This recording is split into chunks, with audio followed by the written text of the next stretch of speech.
Kekayaan beneran buat orang Kristen, bukan cuma duit. Shalom, di zaman sekarang, banyak yang mikir kalau kekayaan tuh cuma soal uang dan barang. Tapi bener gak sih? Amsal 13 ayat 22, orang baik meninggalkan warisan bagi anak cucunya, tetapi kekayaan orang berdosa disimpan bagi orang benar. Bilang ada ukuran kekayaan yang lebih dalam loh, yang berhubungan sama spiritual. Amsal 13 ayat 22 ngomongin kalau orang baik tuh meninggalkan warisan buat cucu-cucunya yang punya dampak jangka panjang. Nah, warisan ini gak cuma soal duit, tapi juga nilai-nilai spiritual dan moral. Mazmur 37 ayat 25-26, dahulu aku muda, sekarang telah menjadi tua, tetapi tidak pernah kulihat orang benar ditinggalkan, atau anak cucunya meminta-minta roti. Tiap hari ia menaruh belas kasihan dan memberi pinjaman, dan anak cucunya menjadi berkat. Juga bilang kalau orang benar selalu murah hati dan anak-anak mereka selalu diberkati. Nah, kontrasnya, Amsal 13 ayat 22 juga ceritain soal bedanya orang baik sama orang berdosa soal kekayaan.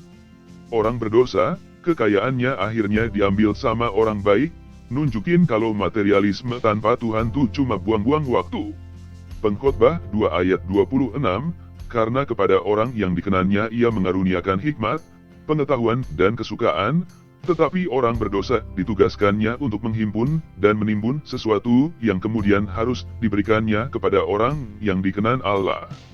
Ini pun kesia-siaan dan usaha menjaring angin, juga bilang gitu, kalau Allah cuma kasih hikmat sama pengetahuan yang mau samanya, dan kekayaannya akhirnya cuma buat diberi ke mereka. Jadi, kekayaan sebenarnya buat orang Kristen itu warisan spiritual dan moral buat generasi selanjutnya, sesuai yang diomongin di Amsal 13 ayat 22. Nah, ini juga termasuk mengajarin anak-anak tentang iman dan memberi contoh yang benar.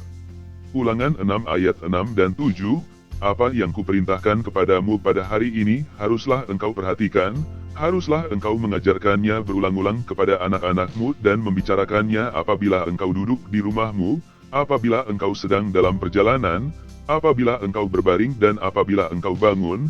Juga nyuruh kita buat terus-terusan kasih nilai-nilai ini ke anak-anak kita. Makanya, kalau lagi mikirin Amsal 13 ayat 22, kita usahain buat kumpulin gak cuma kekayaan materi, tapi juga warisan spiritual dan moral yang bagus buat keturunan kita.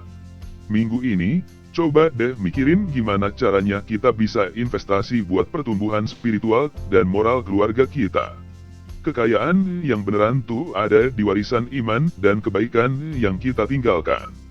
Amin, Tuhan Yesus memberkati.